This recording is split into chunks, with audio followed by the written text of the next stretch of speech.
You can have his front seat, man.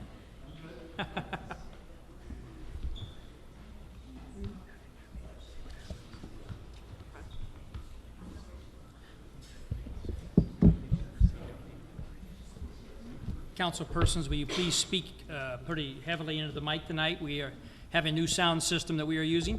The overhead speakers we just realized we can use, and that goes directly into the via the internet. So we'll have a better production tonight than we've had. So been working on it. I'd like to call to order City Council meeting for October 1st. Pastor Mike Bean of Crossroads Family Church, could you lead us in prayer?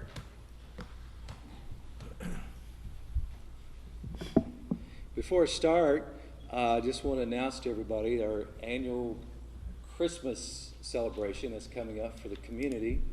It'll be on December the 8th, and it was about this time last year I announced it. So it's a community Christmas choir, in which we have churches from all over Portage come together, and we do a concert, a choir concert. We take a collection offering that night and distribute it to nonprofits to help in our area, in our city. So December the 8th, mark your calendar for that. And I do remember Councilman Clem coming for that last year. So yeah, really good time too. Yes, it was very good. What time So, is that? It's 2:30 in the afternoon. I'm supposed to be back to get an invocation next month, so I'll have more. But it is on December the 8th, I know. Thank you. So, Thank you, sir. yes. Thank you, Father, for an opportunity to be a part of a wonderful city. And thank you for protecting us during this bad weather we've had the last couple weeks, and for the wonderful weather we've had today, yesterday, and in the fall changes that are taking place. Just thank you for all that. Thank you for Portage. Thank you for those that are leading it. I pray your blessings upon them, and that you will enable us to make wise decisions about our community, directions that we should go, and you'll keep us safe and prosperous in this great city that we have. I thank you for all of that in Christ's name. Amen. Amen. Amen. Thank you. And thank you. Please call the roll. Councilperson Modesto? Here. Councilperson Clem? Here. Councilperson Williams? Here. Councilperson Pecky? Here. Councilperson Zilli? Here. Councilperson Lynch? Here. Are we gonna do the Pledge of Allegiance? It's second on the list, right? After call to order and a roll call. Councilperson Modesto, will you lead us in the Pledge of Allegiance, please? I pledge allegiance to the flag of the United States of America and to the republic for which it stands, one nation, under God, indivisible, with liberty and justice for all. Thank you, ma'am. Minutes from previous meeting. Make a motion to approve the minutes as written. Second. We have a motion and a second. Any discussion? Please call the roll. Councilperson Modesto? Yes. Councilperson Clem? Yes. Councilperson Williams? Yes. Councilperson Pecky? Yes. Councilperson Zilli? Yes. Councilperson Lynch? Yes. Communications and correspondence and announcements from the mayor. I do want to announce that Trunk or Treat is October 25th at Founders Square between 5 and 8. And then the city's Trick or Treat is on October 31st. I believe that's Halloween, from 5:30 to 7:30. So get your porch lights ready and your candy ready. The kiddies will be showing up. So that's the only announcements, correspondence that I have. Receptions or petitions or memorials? I don't believe we have any. Clerk Treasurer's report. I'll speak when we do our budget and stuff. Okay. Reports of city officials. Mr. Harrison, you're up first, pal. All right.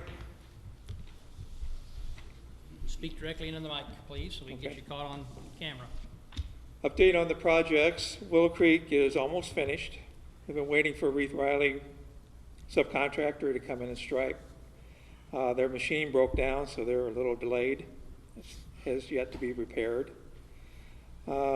This time of year with the NDOT projects ending, it's hard to get the crews out, so we're at their mercy in getting our projects done. An update from stormwater, fallen timbers should be completed within the next 2 weeks, weather permitting, and landscaping should also be completed. Street department driveway was paved on Saturday, and my understanding looks really good. Christmas Road is under construction. Curbs, sidewalks, ramps, stormwater inlets, fire station number 2, drive apron are all complete. Today, the existing concrete median at Highway 20 will be removed. Reith Riley will then form and pour new curbs for the new medians. Once this is complete, they will mill and pave the inside lanes, then final resurface the outside lanes, stamp the crosswalks, and stripe. Holmes Avenue is currently being saw cut where the curbs and driveway aprons will be removed.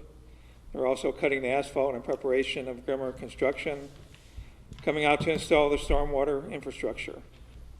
Grimmer will then be on site late this week or early next week. Once this is complete, Reith Riley will form and pour curbs and drive aprons, then mill and resurface 2 inches. Central Avenue continues to move along. We're looking at a mid-November final completion on the road. Some landscaping will take place in the spring. Brent Street has been removed from our paving list for the year. Stormwater Department needs to come up with a plan to address the water issues Why was Brant Street removed? because of the water issues. They need to come up with a plan to correct those. Drainage? Drainage. Boulder Avenue is still in need of paving, but stormwater infrastructure needs to be installed first. We're hoping that Reith Riley will direct Grimmer to start work on Boulder once they're done with Holmes. Met with Robert Hand from Coast USA this week. We discussed potential improvements to the location, such as enlarging the shelter and improved landscaping. More to follow on that. And we have a meeting with Al Krieger, who purchased Lowe's building, next week. He's going to give us progress on the building. Nothing imminent as far as tenants. All right. That's all I've got. On Coach USA, have we considered moving them somewhere else other than the current lot that they're at? That was discussed. We're going to look at that, but I think they're satisfied with the location. I don't think there's any interest on their part to move. We own the property, right? Yeah. But they still continue to have overflow parking at the old police station Yes. location? Yes. Are they paying any rent for that? They're paying just the $17,000 a year. It's just a flat sum for the year. And is that specified that it's just for that location there where Yes. they're at? It doesn't, any additional? It covers the location they're at plus the overflow. With there's a few spots that are assigned to the library which they can't use. Anything else? Thank you. Okay. Any other questions for John? All righty. Thank you, Mr. Harrison. Thank you. Tim, welcome back, pal. Thank you. Good to see you, sir. Tim was out for a little bit because of a surgery, and looks like he's doing well. I'm getting there. Glad you're here. Well, bear with me here. I kind of fumble sometimes with 2 hands. I only got one, so we'll see how that goes. I'd first like to start, yeah, it is good to be back, but I want to publicly thank my 2 assistant chiefs, Dan Kodachek and Kevin DeYoung. They really stepped up the last 2 or 3 weeks and did a lot of things going on for us right now. And they really handled it. And I think it's a mark of a good organization when you can take 1 or 2 people out and they still function like everything's normal. So thank you, Kevin and Dan. Dan couldn't be here. He's at a family event tonight. So you guys should have got my run report. I emailed that to you.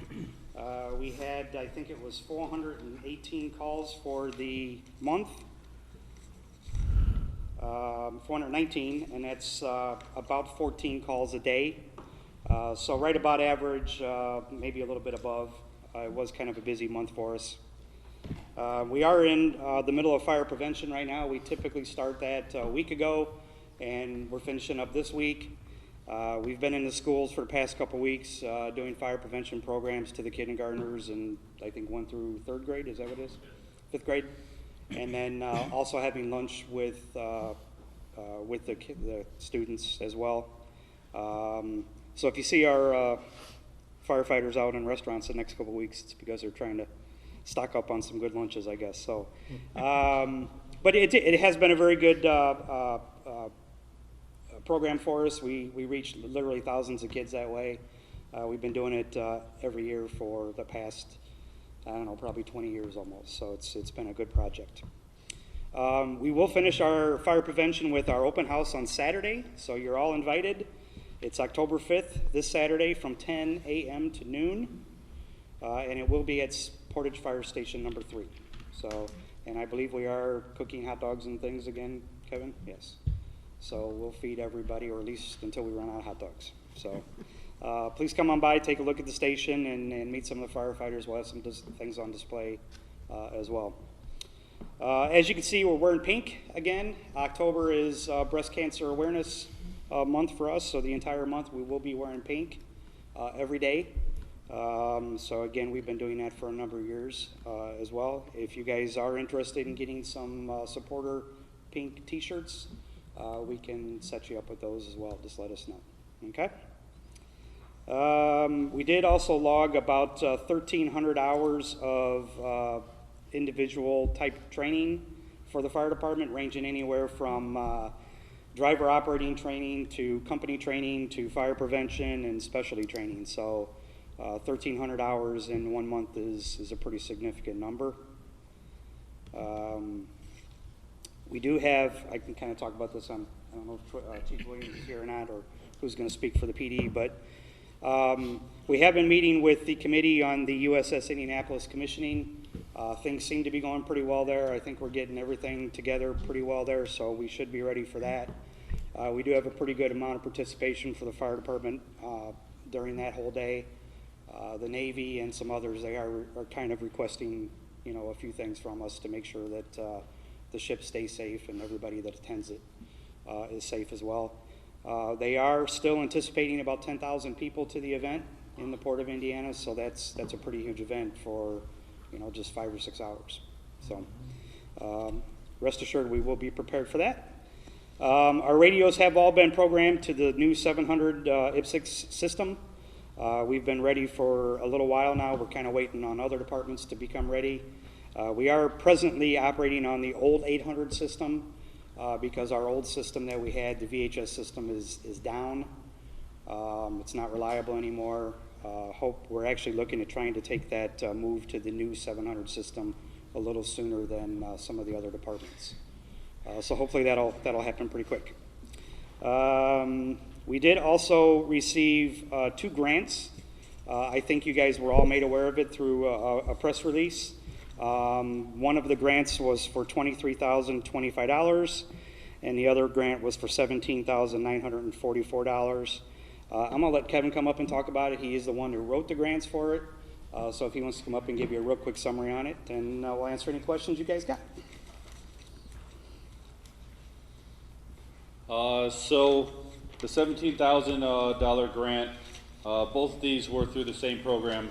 It's a federal terrorism grant hosted through the state of Indiana. So the first one, the $23,000, I put in for communications for both our SWAT and our dive team. With the changeover to the new radio system, the radios that the SWAT medics had did not function on that system. So this will provide them with brand new radios for that new system. And then on the dive team side, for tethered underwater communications, right now they have underwater communications, but they're unreliable with water columns and stuff like that. So that'll put them in brand new underwater communications and enhance their abilities. Nice.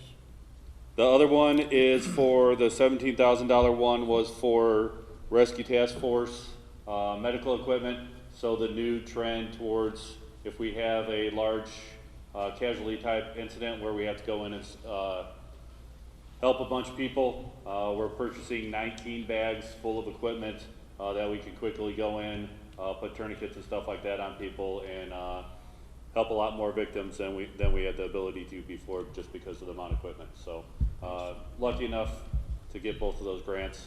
I have another grant still written to get the ballistic part of the rescue task force stuff. That way, if we have to go into a warm zone, we will be protected. But this covers the medical part at this time. Good job. Thank Thank you. Good, Good job. good job, Kevin. It should be noted that those two grants were, those weren't things that we just decided to try for because they were grants. Those were things that we identified as funding priorities that if we didn't get the grants, we would have asked for that in some type of a special appropriation or something. So the fact that he was able to secure those grants, that truly is a savings to the city. So, so again, Kevin, thank you and good job. We appreciate it. So Thank you, I'm done unless you guys have any questions for me.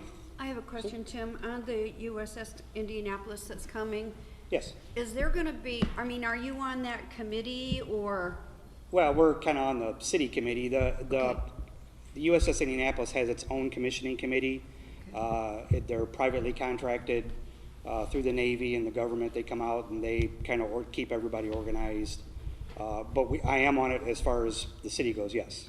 so is there a plan to like bus people out there rather than everybody trying to drive out there? Is there some kind of a, That is for the logistics people with the actual commissioning committee. I do know that they are planning on busing some people in, but they're also planning on parking people in about 8 designated parking spots in the Port of Indiana. and then, So they're gonna do a combination of the two, yes. I know people have asked me, are there, I mean, I signed up for it like the first day, so are we gonna get tickets so that we know that we're gonna be able to get in? Yes, my understanding is they're gonna send you tickets in the mail. Okay. And when you get those, you will be required to have that along with, they would like you to have an ID with you if you could. But to get into the port, I think they're gonna take just that ticket. Okay. To get into the actual event, they would like you to have that ticket and an ID verifying you are who you are. So, and don't show up there if you don't have a ticket. They are not going to let you in. They don't care who you are. You're not important enough to get in if you don't have a ticket. So if you don't get a ticket, you're not going to get in, period. I know the police department and the fire department, we have to submit a list of all the people that are going to be working that day. And quite frankly, if they're not on that list and they show up, they're not going to get in either. So if you want to go, get tickets. They're going pretty fast from my understanding. They're So. gone. They're gone. They've So been gone. Tim, gone again? are they gonna have? No, they oh, did reopened. Oh, did they? Yeah, they had it up to 4,000, I think is what it was. And then once they hit the 4,000, they cut it off. And then they have to get special approval from the Navy and the government to take it up to 10,000. And they took it up to 10,000 about a few days ago, a week So ago or what's so. the site you could go to? Amanda will send it USS Indianapolis, and I think Amanda put it out on email. USS Indianapolis, if you Google USS Indianapolis commissioning, it'll come up. And we've also been told, and I don't know all the details because I didn't get tickets until the second round just opened back up. So, but they made it sound as if they'll mail you the tickets within the next week or two, but then you also have to, they'll give you some code or something, you have to go online again and verify that you got your tickets and that you, it's kind of like a double verification process. So, once we start getting ours in, I can email everyone like details of exactly what we need to do, but it's USSIndianapolis17.org. And they did open us back up, so they might be gone by now though again. I was gonna say they're probably gone. So are they gonna be here multiple days, or we're only talking about the 26th for us? No, to be here? the ship will get in here about a week beforehand. There'll be security supplied that entire week, and I can let the police department talk about that. They're handling that. But it will be here for an entire week, and there's events basically 2 days before the actual commissioning, dinners and ceremonies and things like that. So, but it will be here for roughly about 6, 7, maybe almost 8 days. So, Great, I think thanks. they have events planned every day. Yeah, I haven't seen anything. I think, I seen the agenda and it's, there was something every day when it first docks, till it leaves. yeah. So, Any more other questions for Tim? All right, thank you very much. sir. Thank you, Thank you, Chief. Tim. Mike, filling in for Chief Williams tonight. Chief Williams had a family emergency tonight. He texted me about 4 o'clock, so Hello, how's everybody doing?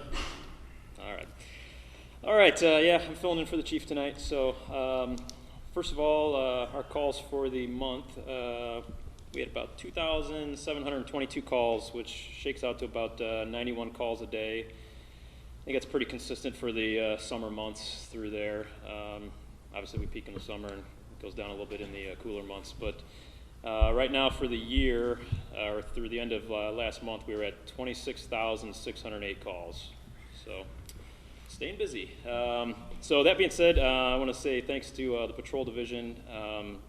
We've been working short-staffed. I know we talked a couple times about how we've had some injuries and different things. So to answer those amount of calls, they're running. So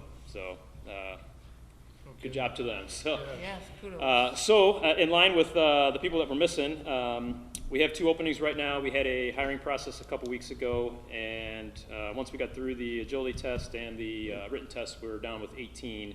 They're going to move on to the background phase. Pretty excited about the group. Going through the testing process and being out there, I think there's a lot of good candidates. So pretty excited about this go around. I think we're going to get a couple good ones, and then probably have some on a list in case we got some retirements coming up. So we should be looking pretty good, getting set up pretty good here. So. Nice. So that'll fill the 2 openings that we've got. We've got 2 that are at the academy right now. They're set to graduate November 15th. We've got 2 that are still out on MI, and we've got 3 that are out on workman's comp that hopefully will start coming back here soon. So you can do the math there. We're a little short, but we're making do. So. All right, we also received a grant recently. We got $54,000 for our bulletproof vests. Every couple of years, these need to be, they come to their end of life. And 5,400. Maybe Yeah. you put an extra 0 in Yeah, there? it's 5,400. 54,000 sounds good, so. Yeah, I was gonna say. We're gonna blame the Sorry for the correction. We're gonna blame the chicken scratch, okay? We'll So- blame Chief Williams on that one, but I Okay, want so to it's correct you. 5,400, 54,000. It's pretty similar. But Close. in any case, we got some money Yep. for some vests, so that'll help us out with those. We also recently got approved for the purchase of 6 new cars or 6 new vehicles. It's a mix of SUVs and cars, so that is good. So we'll work on getting those upfitted, and hopefully they'll be hitting the streets here within the next couple months. So I got a note here to talk about the Indianapolis, but I think you covered most of that. So Assistant Chief Uzelak is the man with all the knowledge on that. He's been sitting in on all the meetings. So I know that there is a huge amount of cooperation between probably more agencies than I can name. So I think it's going to be pretty impressive, and I think it's going to be pretty cool to see how everybody comes together. Fire departments, police departments, the Navy, the port. So I think it's going to be pretty good. So yeah, we have been talked about being involved in different security and stuff throughout. I think somebody was asking. So yeah, it's probably going to be probably a week-long event for law enforcement and such. So we continue doing some of our stop arm violation type extra patrols in the last couple weeks. It's good and bad. It's sad to say that there are people still doing that, but it's good to say that we have caught some people. So hopefully the word is continuing to get out. You would think that once the school year got rolling, that stuff would stop, but it's still going. So we're still out there hitting that. So last week, the homecoming parade, we participated in that. I want to thank the reserves. They don't get credit for a lot of the stuff that they do, and parades, these meetings, all the stuff that we don't have the manpower for the full timers to do. These guys come out and volunteer their time. So and they're short staffed too. So the fact that they were able to shut down the route and get that going for the parade was nothing short of a miracle. So thank you guys. Let's see what else we got. In the last month, the SWAT team did their yearly 1-week training. They do every year. They do a week long where they do a lot of scenario-based training, firearms training and things. So they just completed that, I think, a week or 2 ago. And then lastly, we're continuing doing the active shooter training. We had done it for the schools like last year, and it really caught fire, where we were getting contacted by businesses and locally, even in other cities, schools in the area. So we're still doing that. We did a couple of those this week, and it's pretty excited that that's caught on and people are using us as a resource. So that's all I got. Questions? No? Any questions for Mike? Nope. Or That's how I Officer like it. Condiano? All Sorry. right. Good work, sir. Thank you, Thanks sir. so much. Appreciate it. Thank you. Colin Highland.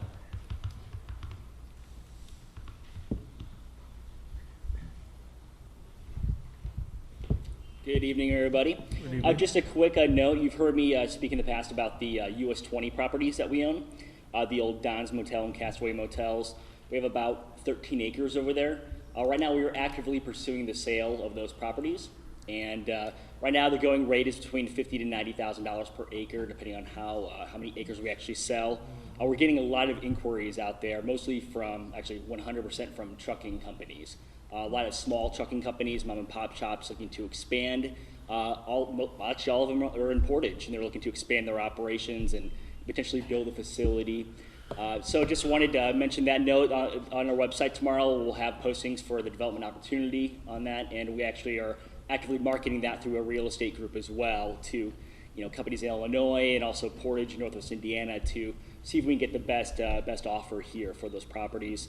As you know, the Redevelopment Commission doesn't just sell property to anybody. We're looking to really spruce up Route 20, get rid of some of the blight over there, and the last administration did that by getting rid of some of these old motels, and now we have an opportunity to get a bright new development over there, which hopefully expands itself westward with new development opportunities. So. Question, I thought Ameriplex was looking at putting some buildings up over there too. Has that fallen Not through, anymore. or- Not anymore. So yeah, there's been interest with a couple parties about spec buildings, which are just putting up buildings and then waiting for a buyer, which is an option. These properties are situated right on US 20 and therefore are ideal for trucking companies, and they're all taking the advice and looking up information about where to move in Portage, and that's the most ideal location for them at the moment is the US 20 properties. And with that, I'll take any questions. Central location. Any questions for Colin? As long as they look like Maverick. As long as they Good look job, like Colin. Maverick. That does look good, right? That would be a Yes. model. There's some great looking trucking companies around here. You got it. Thank you, Mr. Highlands. Jenny Orsburn, Parks Superintendent. Good evening, Mayor, Council. Just a few things. This weekend, we'll have Harvest Festival at Founders Square from 11 a.m. to 8 p.m. And we have pony rides this year, which is really cool.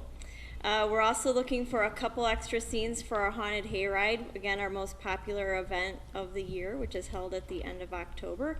Your organization can earn up to $350 if you want to do a scene for 3 nights here for Haunted Hayride. Construction will start at Imagination Glen next week, so you'll start to see some of those things happen over the winter and hopefully be done by January, February, and then into next year. And then lastly, I wanted to remind everyone that the city is submitting a grant request for $3 million to build the Marquette Trail. And was in a meeting today with all the communities along the Marquette Trail, along with the Congressman's office and other elected officials, again, trying to promote that this trail get constructed. We feel real strongly this is important for the region, and so we encourage all of you to help us promote that and as we seek this state funding. If we get this funding, the application will be submitted in November. We could see construction start as early as late next year. So again, a really positive project. We're part of a really good team in the region, and so hopefully we'll get this project going for next year. So other than that, any questions? Do you need letters of recommendation, Jenny, like something from the council to support that? Letters of support are helpful. What we're really looking for, though, are entities that can provide value-added match, meaning money. So when we submitted the first time, we submitted at the 20%, which was great, but they actually would like to see overmatch. And so we're meeting with different groups in Ameriplex and other partners that we have in the city to see what they can do as far as in-kind services that can count as cash or overmatch and actual funding. So that's what we're really looking at, trying to get the trail built. Yeah. So. What's your goal of that match, Jen? What's the what? What's the goal? How much are you looking at? We're looking at over $700,000 is the match commitment. At this time, we do have support from the Redevelopment Commission to help with that. We are again looking at partners, meeting with Holiday Properties, meeting with the ironworkers, meeting with other construction companies that may be willing to help us with that. So, Awesome. so, any other questions? Questions for Park Superintendent Orsberg? No? No? All right, thank you very much. Thank you. You're welcome. Thank you. Barb? Did I see Barb from the marina? There she is. Our harbor master in our marina. Barb, let's go. Good afternoon, Mayor. Hi. Council members. Pretty much it's day by day at the marina. My report's going to be kind of short tonight because we're coming towards the end of the season. We've got boats that are being pulled out on a daily basis. Our official close date is October 31st. But usually we've got a couple of stragglers that hang around until the first or second week in November. That all depends on how quickly some of the local marinas that haul these boats out can get them pulled out. Then the winterizing begins, and that means where we close the water pipes, the bathrooms are closed. We like to have all boats out by about November 14th, and everybody knows how the weather is around here. It can be really cold down there November 14th.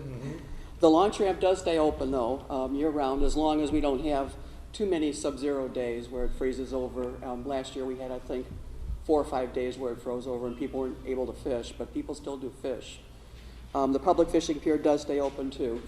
Usually the waterway does not freeze at all, so the fishing pier and the launch ramps will stay open. Other than that, that's all I have. Very good. Any questions? Any questions for Barb? Thanks, Barb. Thank you, ma'am. Thanks, Barb. Thank you very much. Thank you, Barb. Steve and/or Randy, streets and sanitation.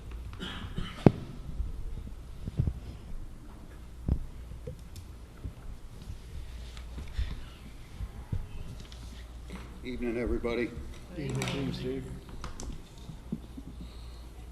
That's Kind of low, isn't it? That's kind of right in a way, isn't it? Okay. John took my report. I was going to talk about our road getting fixed finally. If you haven't been by there, you'll be happy with it. It was the most embarrassing road in the whole city of Portage leading into our street department. I'm so happy to have that done. Yeah. It's great for our citizens, and you'll see how many visitors that we have in there on a monthly basis as I give my report. This is bulk week, so we're awful busy this week. It comes every month, and it takes about 80% of our resources of MVH and sanitation to man the bulk week to get everything picked up off the road. We started about a week and a half ago doing road repairs around the city. We're trying to get out and cut out as many of the bad pothole areas as we can before winter and get those areas repaired, and so that hopefully we're not going to spend all winter out there throwing patch in these holes.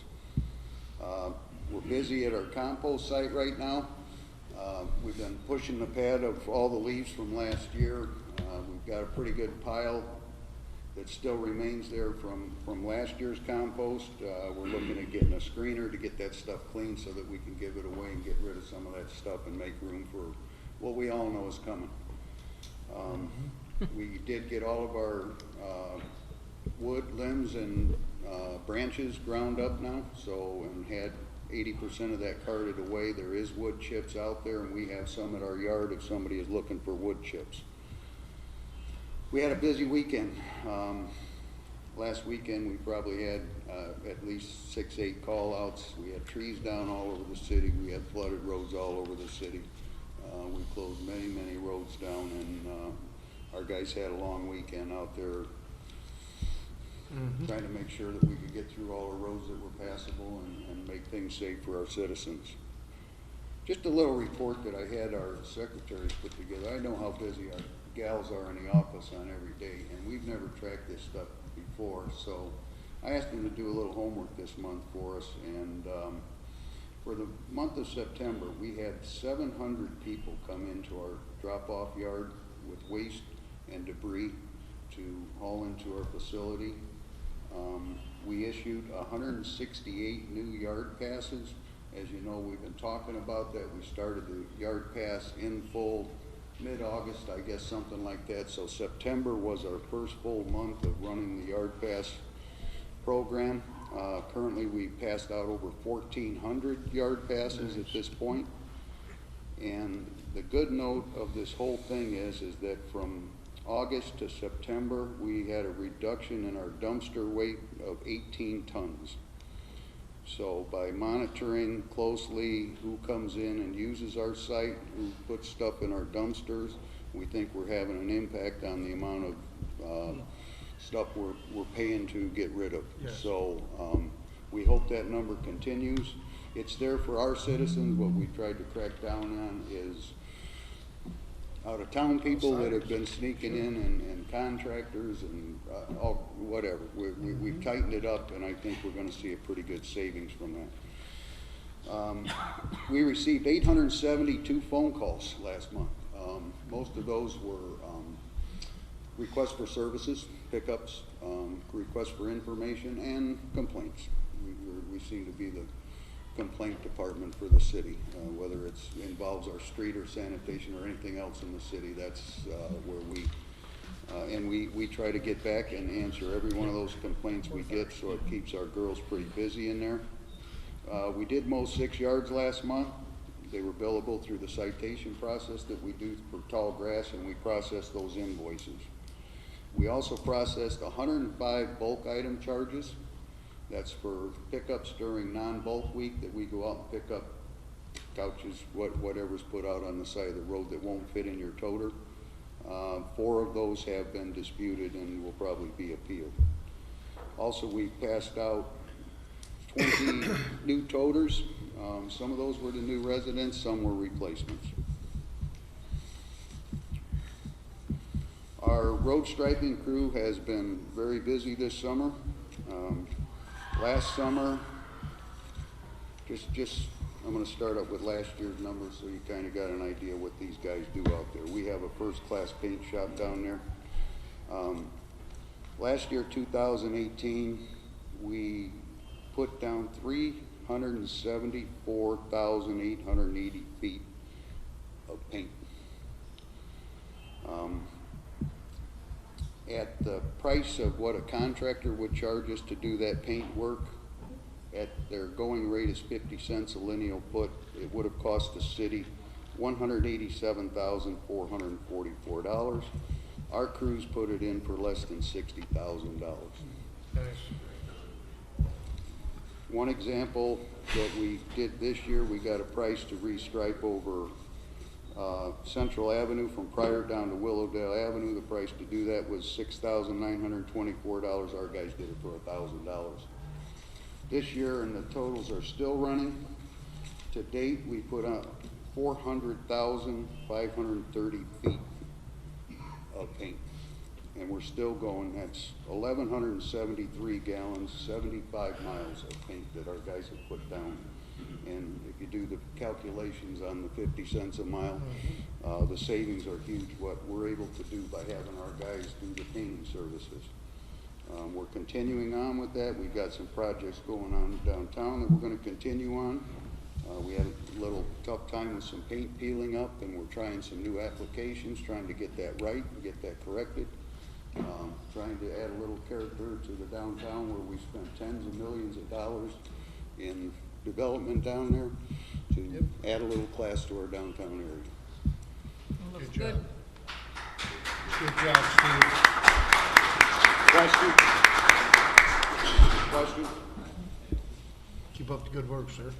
Any questions Very good for job. Steve? Anything? Good job, Steve. Thank you, Steve. Thanks, Steve. All right, did I forget anybody? There was a long list there. I think everything's good. Okay. Reports from standing committees. We have a report from the Budget Committee. As you know, the Budget Committee has been meeting on a regular basis to address the gap. Just to refresh your memory, we started at a $1.5 million gap, and with the hard work of Colin Highlands, Clerk Treasurer, and my committee members, Liz and Pat, we've whittled that down to about $200,000, and we're going to meet this Friday $206,000 and some change to be exact. We're meeting again this Friday to address that gap, as well as another issue of new equipment. We've got to find some dollars to budget for new equipment, and specifically, we try to replace 10 police cars each year to keep that force up to speed. If we don't have, the newer the vehicle, the less money we spend on maintenance and repairs, and the older the fleet, it just cuts into our maintenance and repairs costs. So we try to replace those 10 police cars at the rate of about 10 per year to keep current. So we're looking at, we don't have all the figures yet, but we're looking at restructuring some leases that we have with 2 financial institutions to hopefully free up some dollars to achieve that, to keep an adequate cars on the streets, police cars in particular. So those are some issues that we're looking at. We're optimistic. The group has been working extremely hard, putting in a lot of hours to try to balance this budget for 2020. Thank you. Thank you, Joe. Oh, and yes, thank you. I knew I'd forget. I'm going to ask the mayor to set a special meeting for October 22nd to adopt the 2020 budget. This has to be done by November, so we want to have our first reading, and then we'll have the second reading at our November meeting. So I'm asking the mayor to set that special, not the mayor, excuse me, President Lynch, to set that meeting.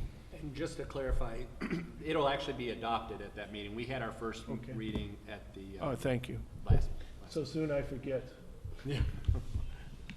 So, council, we are looking at October the 22nd at 6:30 p.m. How is everybody doing with that date? Works for me. I think so, yeah. Okay, so Chris, you'll see that that's advertised Do in we- October Do 22nd? we- October the 22nd at 6:30 p.m. Do we have a motion to set that meeting, or do we I'll need make that, a Greg? motion to set the special meeting for October 22nd at 6:30 p.m. Second. I'm assuming location's here. It'll be Have we- held- have we well, checked with- we'll have to we'll check and check see. with the parks and see if this building is available. If not, we will move it to the police station or something. Is that okay? So we have a motion and a second. All those in favor of special meeting, October 22nd at 6:30, location to be announced, so we can make sure. All those in favor, please say aye. Aye. Opposed? All right. Thank you, President Lynch. Thank you, Scott, for all your hard work. I know that you guys have been really working hard on that budget, and we all appreciate how hard you've been working. Any other reports from standing committees? Last month, the weight-restricted ordinance was sent back to the Traffic Commission. I'm just wondering what that standing committee, or that group has done with the weight restriction ordinance. I have not heard. We did have a meeting. Did Sonia send any notes to you, Mayor? No. Okay, so Mike, are you back here? Do you want to come up, or is he gone? Steve's there. Mr. And Mike. Candiano's back here. Both are there. Both are Mike? there. Candiano and Nelson are both here, both members. Okay. Steve, do you want to come up? The whole committee, come up. Make it a party, right, Mike?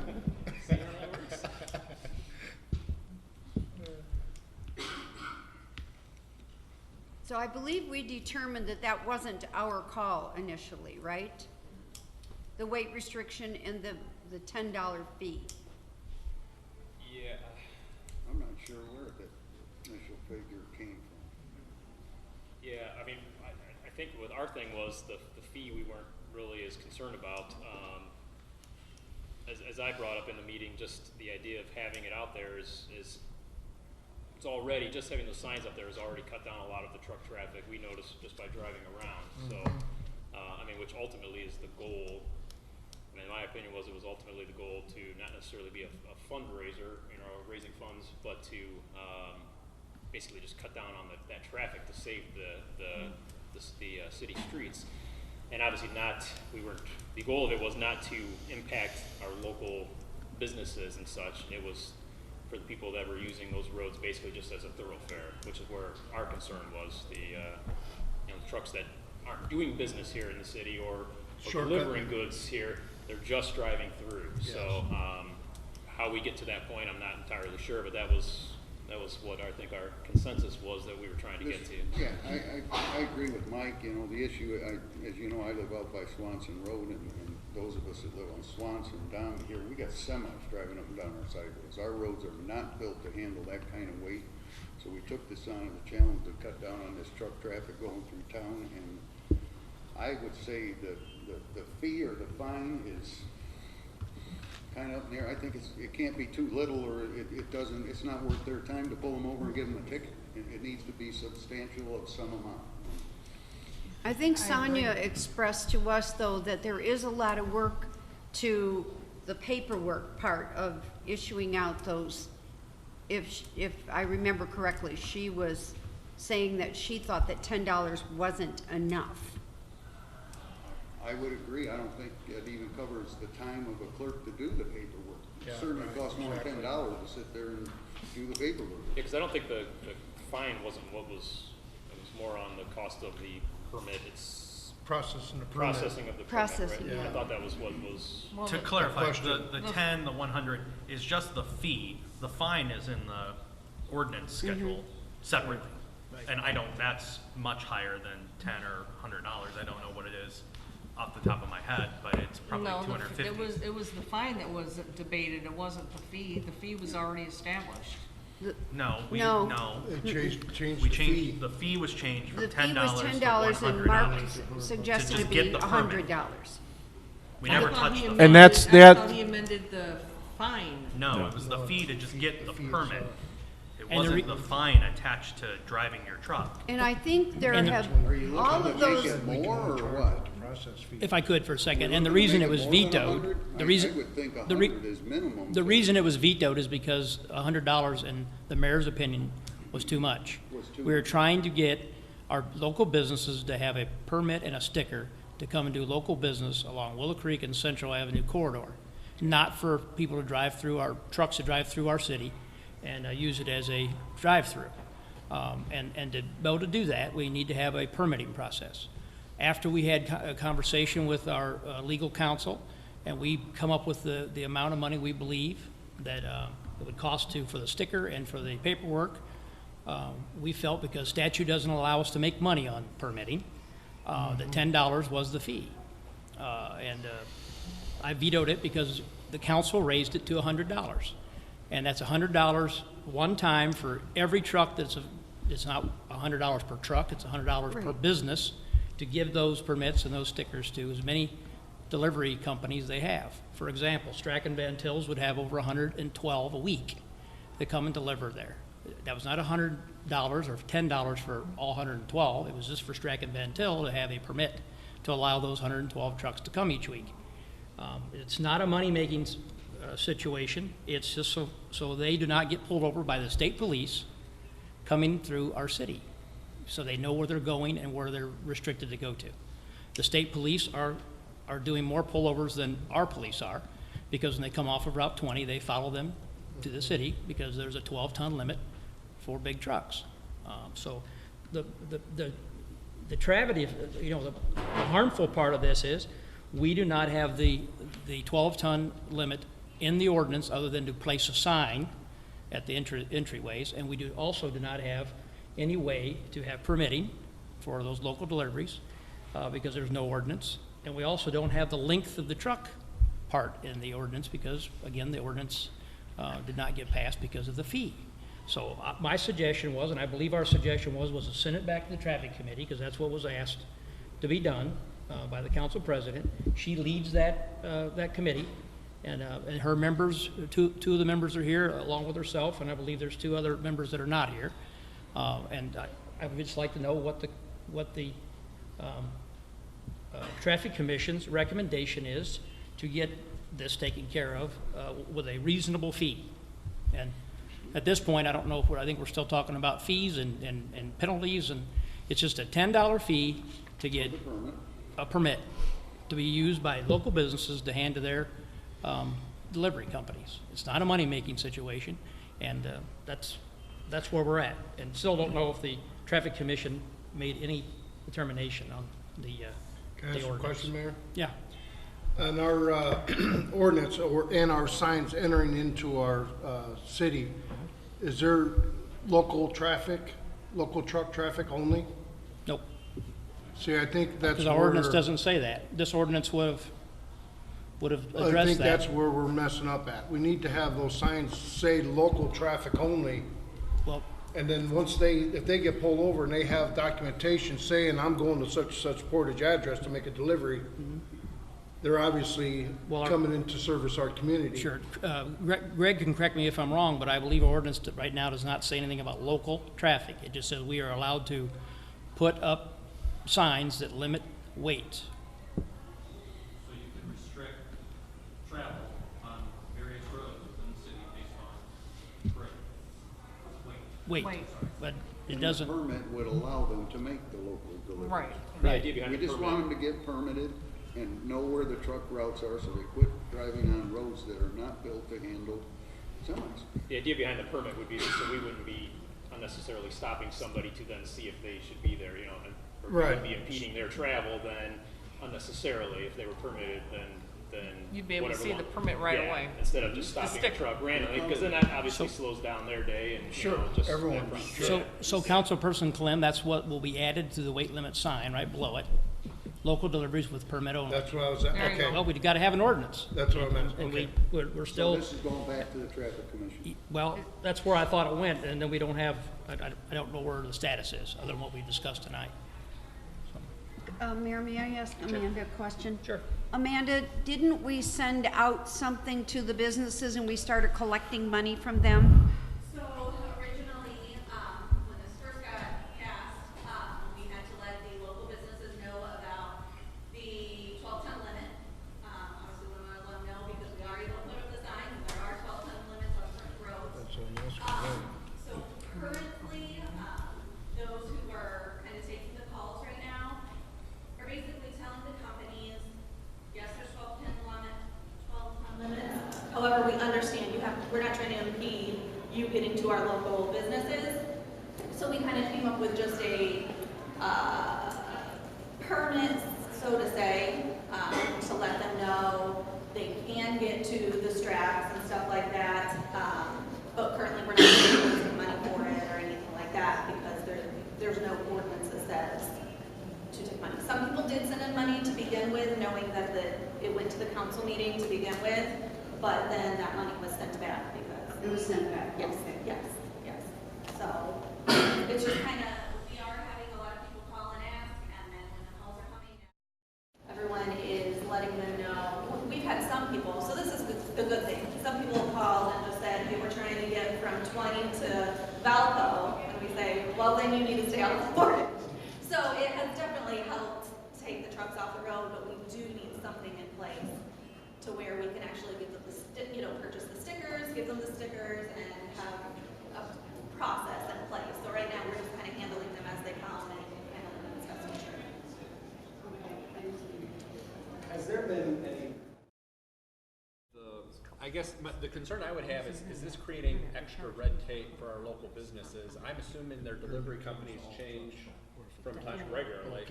And if they're constantly worried about stickering new vehicles, have we looked at what the burden would be on our local businesses to keep up with the permitting?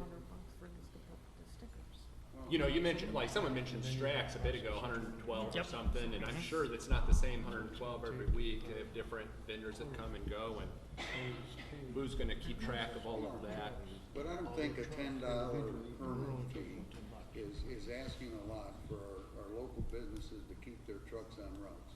When our citizens are constantly paying to repair roads from semis that are driving on roads that weren't built to Businesses repair. pay too. Amen. Businesses are tearing up our roads. The They're businesses not are paying built too. for I'm just saying we semis, don't wanna and make they gotta it too get off. burdensome.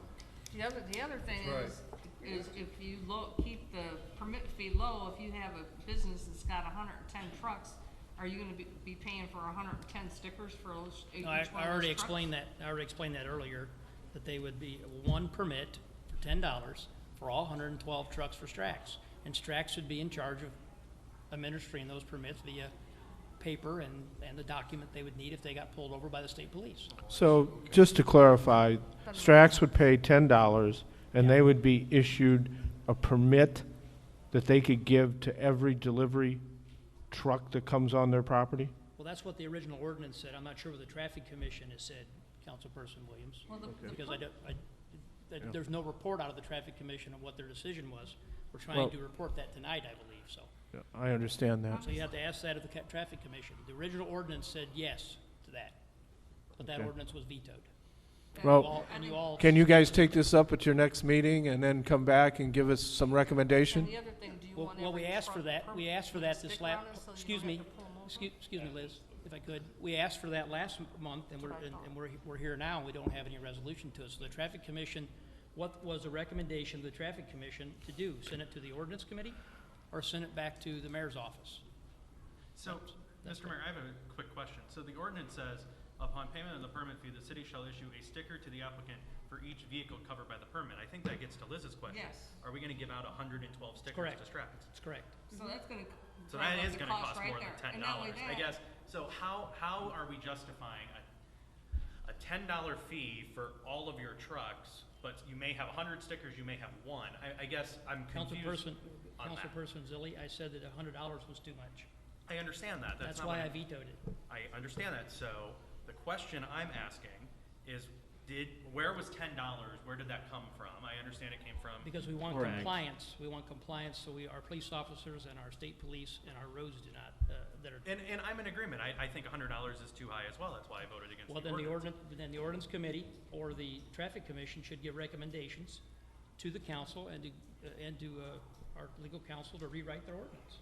And that's what I thought we were going to do at the traffic commission meeting, was to give those recommendations. And here we stand tonight with still no action out of the traffic commission. Well, the traffic commission had lengthy discussion on that, Mayor. I think we just didn't come to a conclusion because there was so much discussion. I mean, Sonia felt that she was tasked with a lot of extra work because of it, so she felt that the $100 wasn't too much. I mean, we had a long discussion on that, but we can take that up again. We have an October 22nd meeting, by the way, can be held here at 6:30. I'm asking the traffic commission and the ordinance committee to give us recommendations so we can get a ordinance on the books by January 1 for permitting to downtown business district. Is that something that we can do by October 22nd? I think we could. I would like you to be at our traffic commission meeting, though, to hear our discussion. Sure. Because we went back and forth on a lot of things, so I think we ended up not coming to a conclusion. Did you, Steve? Did you feel that we came to a conclusion? I think there were different opinions about Randy? Right. Yeah, there were different opinions about the cost on what it costs for the time and what it costs for the stickers. I know the argument that I was making was we need something because we need to not have the trucks that don't belong here driving in our city. I mean, as a police officer, I can see the traffic that we had. It's actually it's way better now just from these signs. I mean, you would watch them get off the toll road, drive across the bypass, and go get on 94. I mean, we had trucks driving down Portage Avenue. What delivery are they doing down Portage Avenue? A grocery truck. They're not. There's a GPS that's telling them to go that way. So, I mean, ultimately, the goal is it's not to impede local businesses or burden them or the drivers.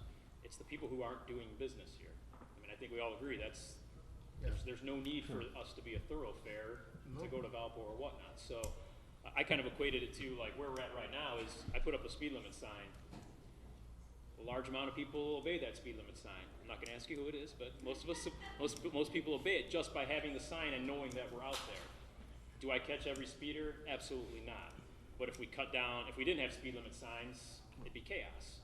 And so that's kind of how I've equated it. We put something in place at least, and we've already cut that down significantly. So now we just need to hammer down whatever price it needs to be and get the permitting figured out. And I think it's a necessity, and I think it'll work. It's just there's just the fine details I think are not quite all in agreement. If Councilperson Zilli has that figure, we can do it tonight.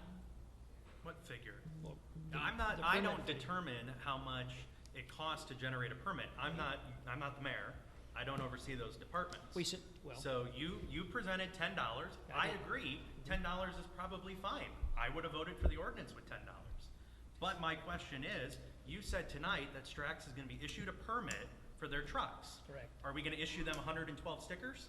If that's what they need, yes. Okay, that's what the ordinance says. That's not what you said. You said that Strax would be issued a permit. They would. And then that they would figure out how to get it out to their trucks. We would give them stickers. I mean, it's just. That's not what you said tonight. Liz asked you that question, and that was not your answer. She didn't ask that question. Yes, she did. That was her exact question. But it's still ultimately the city's responsibility to record each truck. That's Still correct. gonna be, yeah. That's correct. Yes, like, So we're it's gonna- I still mean- gonna cost a lot of money to record So again, it, like Sonia said. So again, by October I think 22nd, it- so by October October 22nd special meeting, I'd like to have that ordinance in front of me again and before the council so we can vote. Yeah, so much a sticker. If they need 100 stickers. I had the floor, just gotta please. put that in there. Excuse me, at the floor. By October 22nd, I'd like to have that meeting, or at that meeting, I'd like to have that ordinance before the council. Is that okay, Council President? Yes, I will contact the traffic commission in the morning and see what date works for them. We will come back together and discuss that. But I will let you know, so you will be there. So October 22nd, we'll have an ordinance ready to vote on? No, I'm not saying that. I'm saying the traffic commission will meet. We will discuss that with you at that meeting. And then you should have an answer. Okay. All righty. Thank you, guys. Thanks, guys. Any other reports from standing committees? Introductions of ordinances. First reading, rezoning 5415 Central Avenue. Liz, would you take that ordinance on the rezone, please? Sure. That's okay. An ordinance of the City of Portage, Indiana, amending Chapter 90, Article 5 of the City of Portage Municipal Code entitled Zoning Map. Be it, and it is hereby ordained by the Common Council of the City of Portage, Indiana, as follows. Section 1, this ordinance shall amend Chapter 90, Article 5 of the City of Portage Municipal Code and accompanying zoning map in the following manner. The zoning shall be changed from NC, which is neighborhood commercial, to R4, city core residential, on the property commonly known as 5415 Central Avenue, parcel 64-5-15-279-001.00-016 at 15,552 plus or minus square feet. Exhibit A attached here too. Let the record show this ordinance is read in its entirety. Motion to adopt. Second. We have a motion and a second. Any discussion? Kurt, would you like to come up and just give us a quick rundown on what the ordinance is all about here? Yeah, this, this piece of property is on the corner of Engle and Central Avenue. It was owned by Benita Capps, who purchased the property. She lived there, and she also ran an insurance office out of the front of that location. Subsequently, she has moved out of that location and moved to Willow Creek. So at this time, she would like to change the zoning to city core residential. Gives the opportunity to sell that property as residential. Then it does not become legal non-conforming to any future owner. That's it in a nutshell. Any questions for Kurt? I'll add to it. The Plan Commission, it did come before the Plan Commission. We send a favorable recommendation to the City Council to rezone that. Thank you, ma'am. We have a motion and a second on the floor. Please call the roll. Councilperson Modesto? Yes. Councilperson Clem? Yes. Councilperson Williams? Yes. Councilperson Feckity? Yes. Councilperson Zills? Yes. Councilperson Wood? Yes. All righty. Introduction of resolutions, additional appropriation number 3. Scott, would you take that, please? Sure.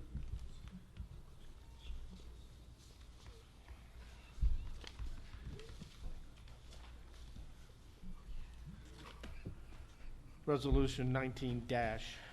Whereas it has been determined that it is now necessary to appropriate more money than was originally appropriated in the annual budget. Now therefore, Section 1, be it resolved by the Common Council of the City of Portage, Porter County, Indiana, that for the expenses of said municipal corporation, the following additional sums of money are hereby appropriated and ordered, set apart out of the several funds or fund herein named, and for the purposes herein specified, subject to the laws governing the same. And I will read them in their entirety. Corporation Cable TV Fund will be an increase of, for IT of $250,000. Corporation Municipal Surtax Fund will be an appropriation of $840,000 for paving. Corporation Major Moves Fund, increase of $321,617.47 for paving. We also have Fire Pension, Retiree Pension Fund, Fire Pension Dependent Pension Fund with an appropriation of $583,966. We also have Police Pension, Retiree Pension, Police Pension, Dependent Pension for an increase of $588,130. And finally, Corporation Sidewalk Waiver Fund, the sidewalk capital projects of $30,000. Let the record reflect that this resolution has been read in its entirety. Motion to approve? We have a motion to approve a resolution on the additional appropriation number 3. Second. And we have a second. Any more discussion? Or any discussion, sorry. Chris, can you explain some of that to us on there, please? Sure, and we had, so cable TV, this would be a refresher from last month, we talked about some of these. Cable TV's a redo, we had previously done this back in, I think, July, discovered that the paper advertised the wrong dates, so we needed to redo it. Municipal surtax. Chris, real quick on that one, I unfortunately couldn't make that meeting. Can you explain what this $250,000 is? The city has a contract for IT services. It's around $400,000 a year. Previously, the redevelopment commission had been paying basically this portion of it. This year, they chose not to do that, which left it to the city. And so this would be budgeting $250,000 out of cable TV revenues to make that up for IT services. Does the redevelopment commission use our IT services? I mean, other than they're two employed or one employee or whatever. Okay. Municipal surtax. So as we talked about last month, we have two. The wheel tax actually comes in 2 different funds, believe it or not. One's called surtax, one's called wheel tax, and one's based on commercial, one's based on residential.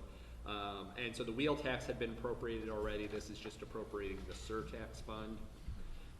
Major moves appropriation $321,000. This is money that has been used for small projects throughout the city. Most recently, it was used for County Line and Willow Creek. No, County Line and Central Avenue, and it's just the remaining money left in that fund to pay for paving. Fire pension, police pension. The state had actually zeroed out the budgets for these, and we're just resetting them to what they're actually going to be, $583,000, $588,000. These monies are reimbursed to us almost entirely from the state pension relief fund, so it's just a pass-through. And then finally, sidewalk waiver. There's a request to budget all the money in the sidewalk fund to pay for, I think there's a sidewalk contract or something out there for various sidewalk projects. We have a motion and a second. Any more questions, discussion? Please call a roll. Councilperson Clem? Yes. Councilperson Williams? Yes. Councilperson, all right. Do we need a public hearing on this? Yeah, it's an additional. Oh, sorry. Sorry. Sorry, it wasn't on my note. Yeah. Yeah. I'd like to call a public hearing for appropriation, additional appropriation number 3 that was just read by Councilperson Williams. Anybody here to speak for? Anybody here to speak against? Now, where do you get that money from? You're appropriating all this money. Where's it coming from? Well, from the budget, I mean, from the city budget, or from where? So, you want to answer that? So, let me pull it back up. Hold on, we'll have the Cable clerk treasurer. Cable TV Fund receives about $500,000 a year from people that subscribe to Comcast. The city gets what's called a franchise fee. Plus, we had cash on hand. Municipal surtax is the wheel tax we talked about. Major moves was money the city had received from the original sale of the toll road. Fire pension, police pension comes from the state, that's reimbursed. And then sidewalk waiver is if a housing developer or commercial developer is doing a project and it's in an area where there are no sidewalks, they can request, because the city requires all new development to have a sidewalk, they can request to pay money in lieu of having to put in a sidewalk so that they don't have like an island in the middle of nowhere of sidewalks. That's where that money came from. Is that good? Public hearing is closed. Please All call, right. please call the roll. Councilperson Clem. Yes. Councilperson Williams. Yes. Councilperson Beckety. Yes. Councilperson Zilli. Yes. Councilperson Lynch. Yes. Councilperson, Councilperson Modesto. Yes. All right. Call me number 6. Various transfers, number 4. Colin, would you take that, please? Sure.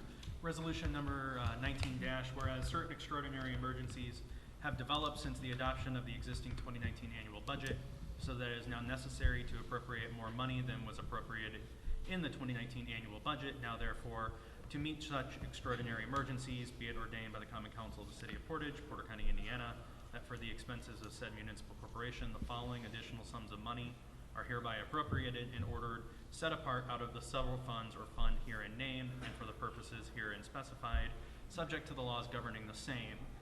Corporation General Fund, fire equipment, $14,000. Planning and equipment, $410. Total 400 series increase, $14,410. CBCI fund, police radio lease, $116,000. And then there are decreases from the general fund, fire, gas, $11,000. Chris, I see $11,000 and then it says $38,27. Is that just a mistake? Okay. Fire travel, $3,000. Planning travel, $410. Total 300 series decrease, $33,410. And then CBCI fund for paving, $116,000. Let the record reflect this has been read in full. Motion to adopt. Second.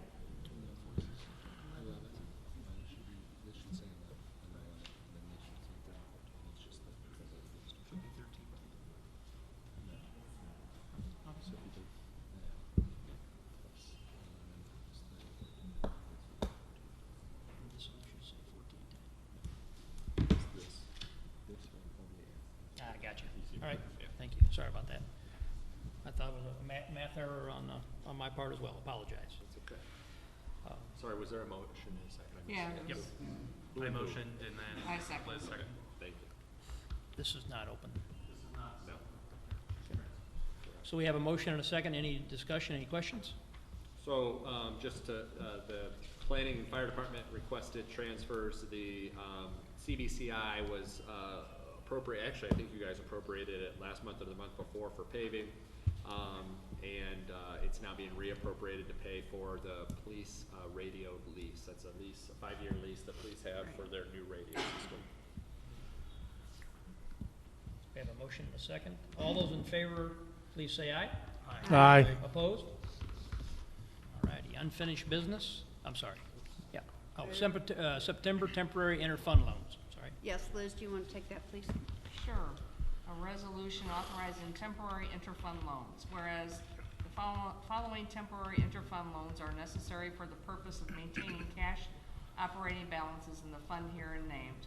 Now therefore be it ordained, be it resolved by the Common Council of the City of Portage, Indiana, that the clerk treasurer is hereby authorized to make the following temporary loans, such loans to be secured by the pledge of revenues to be received which are not otherwise allocated, and to be repaid on or before December 31st, 2019.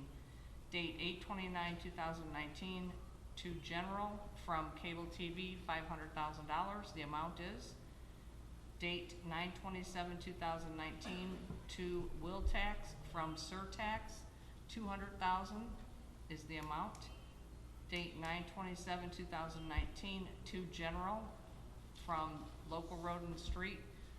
The amount is $800,000. Passed and adopted by the Common Council of the City of Portage, Portage County, Indiana, the first day of October 2019.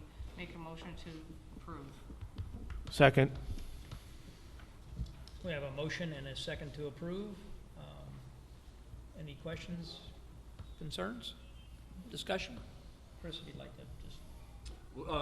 So these are obviously our interfund loans for cash flow purposes. We'll be discussing, I believe, Chairperson Williams at the Budget Committee on Friday,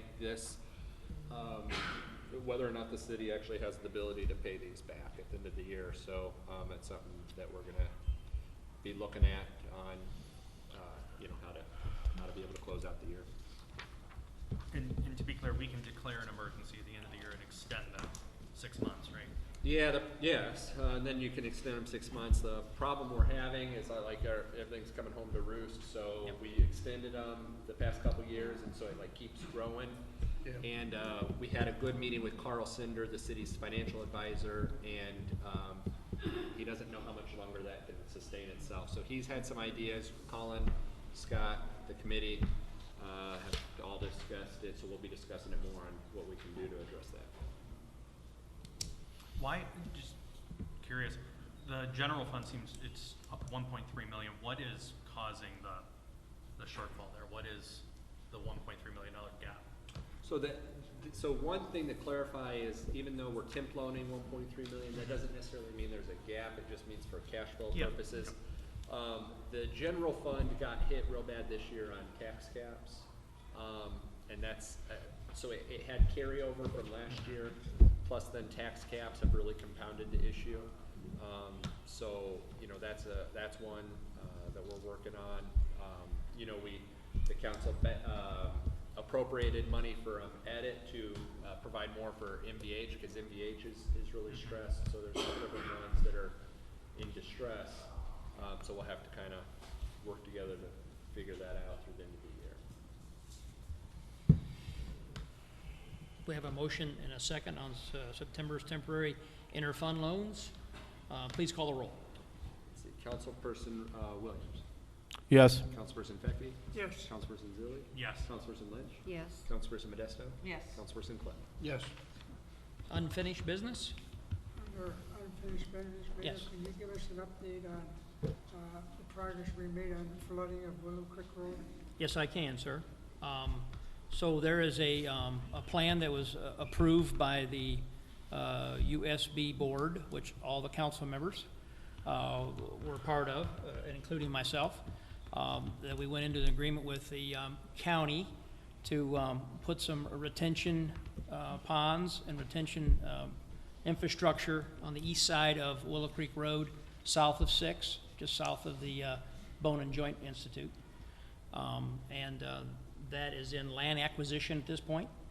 We do have some movement on one piece of property for the easement along Willow Creek Road from one property owner.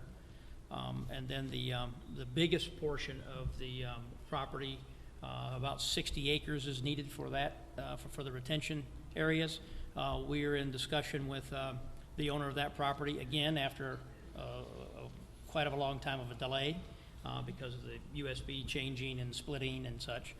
So that is moving, not as quickly as I'd like, but it is moving. And then the Stormwater Board has been directed by our city engineer, with my blessing, to trim and clear the east side of Willow Creek Road, and then dredge the ditch bank, the swell there, to move the water quicker down the east side of Willow Creek, right around the Sterling Creek entry way into that subdivision, and then that will then go across through some 60-inch culverts that are already in place to move it under Willow Creek Road and then into the arm of the Willow Creek system. So that should start on Friday with some mowing of that tall grass and and such, and then the dredging will start next week. We hope that's a temporary fix. We hope that's moves water down the east side of Willow Creek and not over the top of Willow Creek. I know there were some difficulties over the weekend. On Friday, we needed emergency personnel to get to a gentleman that had some difficulties, and that is unfortunate. And this is part of Willow Creek Road's nightmare we've been going through since the Olson administration. So that's where we're at on that. Mr. Gore and his Cardinal Crossings is moving as quick as they can to get a second entryway into that subdivision. That'll be coming off of Allison, just right next to our Brookview Park. He's working as fast as he can to get that done, so we can get a second entryway into that neighborhood. At this point, he can only go so fast. So I hope that's a good update for you. Okay. Thank you for that, so we can get some clarification. New business, streetlight requests. I have a streetlight request I'd like to send to the Board of Works. It's for pole number 868106. That pole is located at the intersection of Rodeo Street and Portage Avenue. Okay. Make a motion to approve that streetlight request? Second. We have a motion and a second for the streetlight request for Rodeo Drive and Portage Avenue. Correct. All those in favor, please say aye. Aye. Opposed? Thank you. No problem, thank you. Scott, do you have a second one for Mark, or is that? I think for Mark, there was one I thought I heard. Yeah. I do have a second one. It's poll number 864526. It's across the street, so from 6400 Portage Avenue. So it's actually on the south side of Portage Avenue. As I said, it's directly across the street from 6400 Portage Ave. So I'd like to send that to the Board of Works as well. Make a motion to approve that streetlight. You said that's Mark's? Yes. Yeah. Second. We have a motion and a second for a street light at 6400 Portage Avenue across the street on the south side of Portage Avenue. All those in favor, please say aye. Aye. All those against? All right, thank you, Scott. Mm-hmm. All righty. Notice to taxpayers, additional appropriation number 4. Make a motion to let the clerk treasurer do the notice of taxpayers for the additional appropriations and various transfers. Second. So we have both of those combined. So we have a various transfer number 5 and additional appropriation number 4. Is that okay to combine those to be advertised to the taxpayers? All those in favor? Please say Aye. Opposed? All righty. Receptions of remonstrances and public input or any other business. So residents, this is your time to come up to the podium and state your name and your address.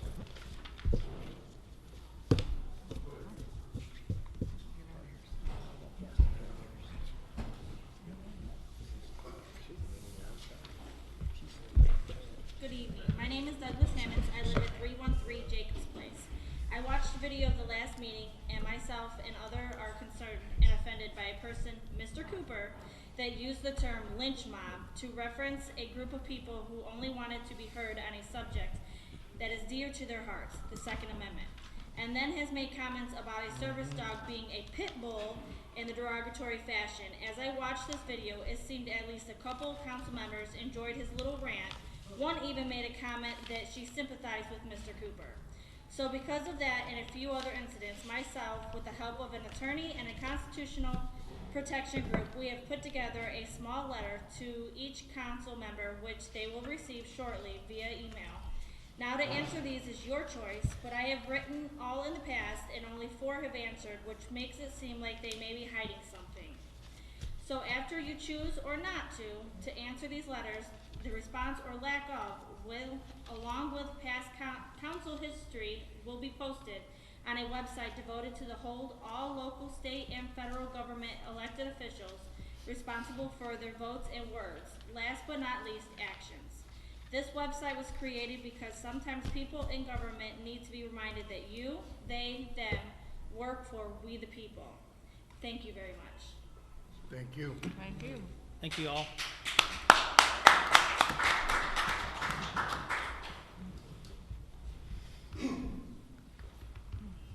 Bob Holman, 3017 Wood Street. First thing I'd like to address is pretty much about the streets. The one that affects me the most is the huge mess that Reith and Riley made on Stone Avenue when they were repaving the Glen Rose, Sunset, and Bender Street, Mr. Cannon's Parent Street. They left a bunch of asphalt to where when I go east on Stone Avenue, it's like I'm going over rumble strips all the way to Willow Creek Road. Now, if I would have hired a contractor that left that kind of a mess, the city would have been going after the contractor's bond, and if that wasn't enough, they'd be suing me and the contractor. What I'd like to know is what Reith and Riley is gonna do about that mess they made. Or are they getting a pass because they're Reith and Riley? No, they're not getting a pass, and it has been discussed with Ruth and Riley, and those conversations are still ongoing. We're gonna wait till their contract is finished and see if there's any more of it anywhere else in the city. We're not just gonna piecemeal arguments with them, and we're gonna wait till all the paving is completed and see what else we have to address with them. Well, all I'm saying Does that is answer your if question? I would have did it, I would be held accountable. Does and that called up on the threshold. No. I would also like to talk about this huge waste of money that the city is spending on these crosswalks that aren't working, that aren't practical for our climate. Okay. The crosswalks on Central Avenue, that meets the definition of insanity. You've seen it the paint wore off within 2 weeks, and they're out there putting it down again today, and quite frankly, if they put sand down to make it dry, I would suspect, but it's wore off the same day they put it down. And then these rubber mats that you use for Willow Creek, that is practical for warm climates, and the rubber mats are also practical for walkways with heating elements underneath it. They are not practical for the type of climate that we have in Portage, Indiana. The salt trucks and the plow trucks will have it peeling up and making it tripping hazards before next spring. And the way I look at it is that's tens of thousands of taxpayer dollars that are being squandered just to make somebody look good before an election. It's everything that's happening in this city right now is right out of James Snyder's political playbook. And it's wrong. Be your own person. Don't be somebody else. I know you got admiration to be just like him, you idol him, but we don't want James Snyder. Are you finished, sir? No. Well, your 2 minutes is up. Oh, Thank you. Okay, I'll see you next month. Okay, sure. With a broom after the sweep is done. Actually, we got two meetings coming for you. I'll be a both. All righty. State your name and address, sir. It is Reverend Michael Cooper. I am in the parking lot. Is that how you protect the citizens of this city who expect freedom to exercise their American right to not only free speech, but the orderly execution of civic governance? Take it outside. This is not an elementary school playground, Mayor Cannon, and your inability to maintain control not only placed the safety of an elderly resident at risk, it perhaps disenfranchised her from ever wanting to speak before this council again. Mayor Cannon, have you had the opportunity to apologize to Mrs. Berkshire? And Mayor Cannon, what steps will you take to offer our citizens that these meetings are safe places for them to express their concerns without fear of being assaulted? Thank you, Mr. Mayor. Thank you. Anyone else? Mrs. Barb White. How are you, ma'am? Apparently not too good tonight. You look. I want to thank you for allowing me to speak. Sure. In the year 2017, my husband died. And then I found myself in a situation to where I needed to downsize. So I chose Cardinal Crossing. During that time frame, I did a lot of questioning and was led to believe that the flooding of Willow Creek Road had been taken care of, only to find out after the first rain I should have bought a boat. And it's not gotten any better. In fact, it's gotten worse. To the point of this last rain, although it was a terrible one, I was found in a position to where I couldn't get into my entrance into the subdivision from either direction because somebody had closed the roads off both ways. The only way that I could get to the entrance was if I broke the law and drove down a one-way or up a one-way street to get to the downway section. This is stupid. This has gone on long enough. There are people that are hurting in there. We know of people that live on oxygen. They can't get, during times like this, they can't get service for the medical things they need. I bought there because the hospital is 90 seconds away from my door. And since I've moved, I've needed that hospital far too many times. And prior to that, I never needed a hospital very much. And so I just want you to, I've talked to Bill and I've talked to Sue about this. They're both very understanding and realize that we need to have something done. However, I don't see a whole lot being done until tonight, and I'm really appreciative of the things I heard. I hope it doesn't take another 5 years to clean up the mess that a previous administration created with doing that street wrong to start with. You've already approved extending that street way down to I don't know where, and I don't know how you think you're going to accommodate all that extra traffic when we can't even deal with the few homes that we have located just south of the hospital. So I do hope that you take this all into consideration and in the future be a little quicker in taking care of the people who actually own homes here, who pay taxes here, who support the stores here, who support you here. And quit trying to please the rest of the state of Indiana. Thank you. Thank you. Thank you, Barb. Thank you, Barb. Watch that cord, cord. Barb. Keys under your chair there, too. Hi, my name is Vicki Williams. I live at 1963 Jackson. And before I talk about what I came, it comes back to this thing about the roads that I noticed the other day. All of this work has been done, and if you look along the curbs, the drains are at least an inch higher than the road. And Yeah, I'm the just final, wondering. final coat's not on the road.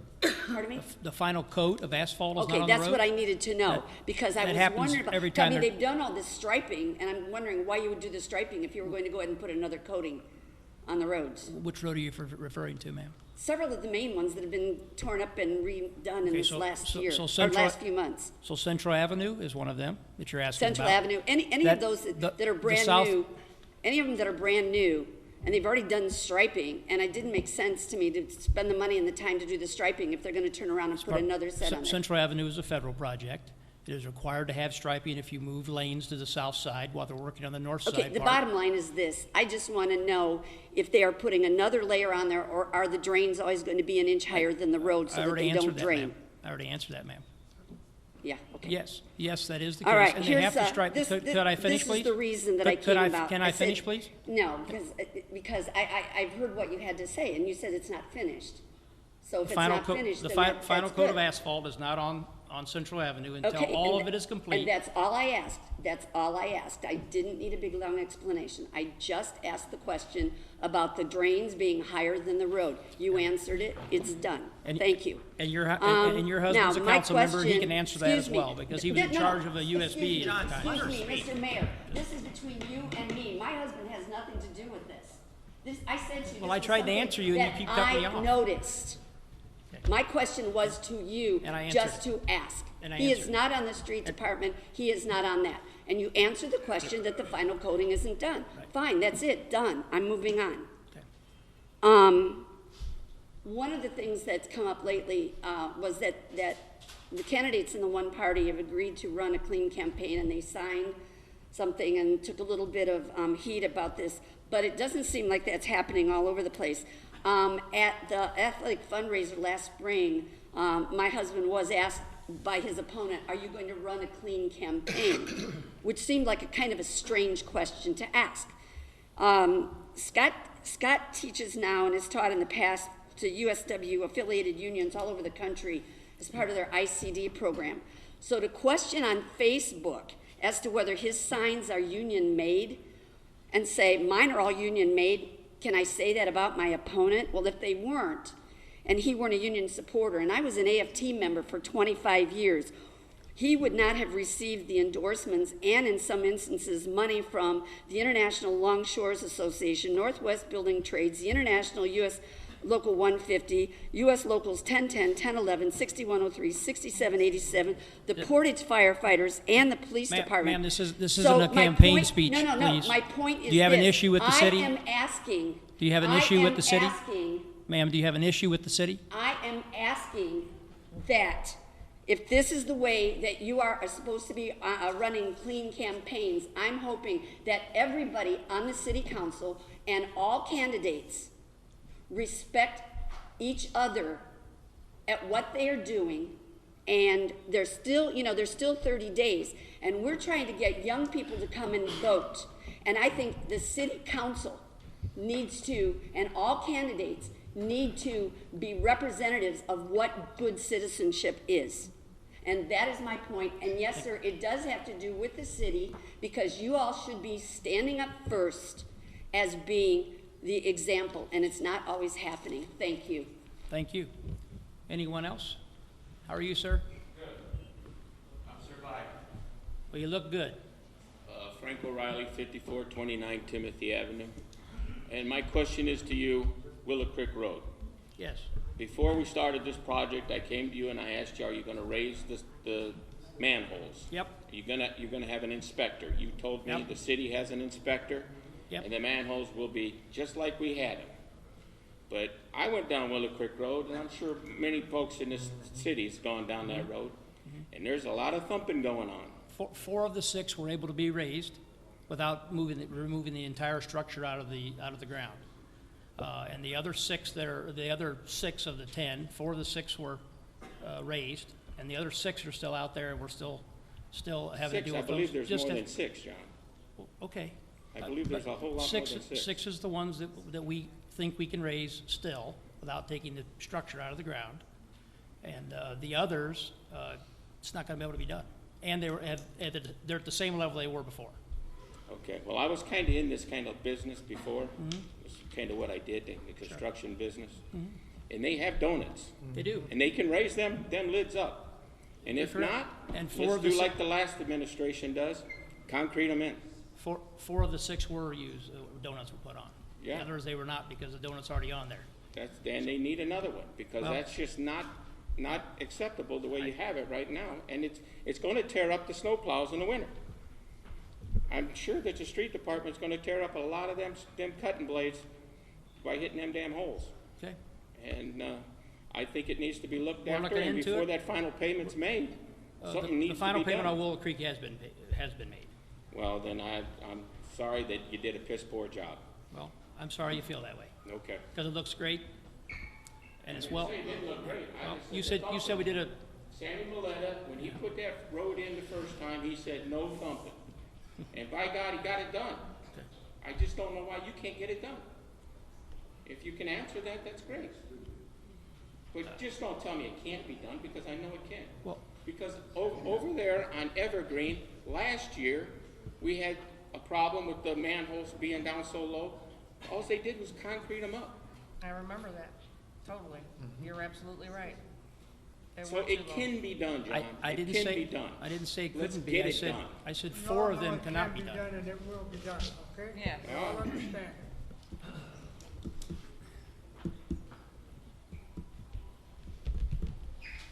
Steve, can you come up for a second and answer You're sliding out of Mr. here. O'Reilly's That's just slick. Mr. O'Reilly's question whether the manholes can be raised and if it's going to ruin your snowplows, or did last year's Willow Creek Road ruin more snowplows?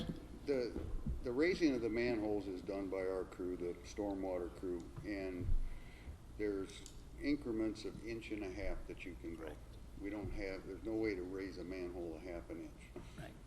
So generally, if most standards are, if they're within 1 inch, they're acceptable. That's, I don't like them any better than anybody else when I hit them, but it's, when we see them start getting below 1.5 inches, we can go take them off and add a concrete ring and get them back up. But if we take one that's down 1/2 inch and put an 1.5 inch ring, now you're gonna be hitting it. So it's, we don't have the luxury of moving a manhole lid 1/2 inch. What about an oversized manhole cover? Do they make such a thing? Haven't seen those.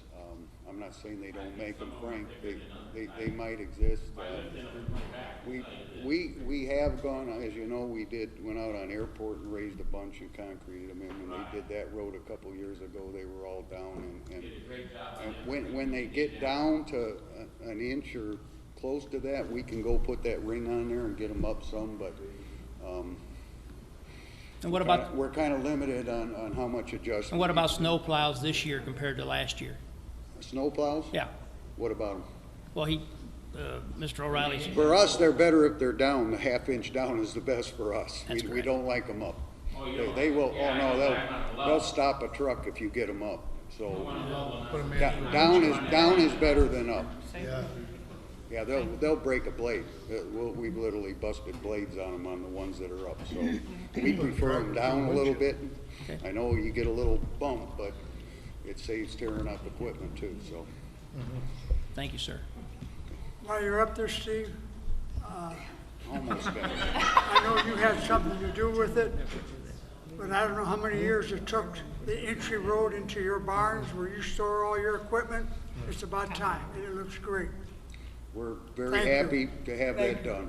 Very happy, and like I think in my report, we had 700 citizens come in to use our facility last month alone. And from the day I started there, I've been embarrassed about that road, that we're the street department with the worst road in the city. And I'm I'm sure that happy, road for a thank while you was all rough for on your helping truck. get that done. Thank you, That's sir. great. So, Anyone else anyone else from the public?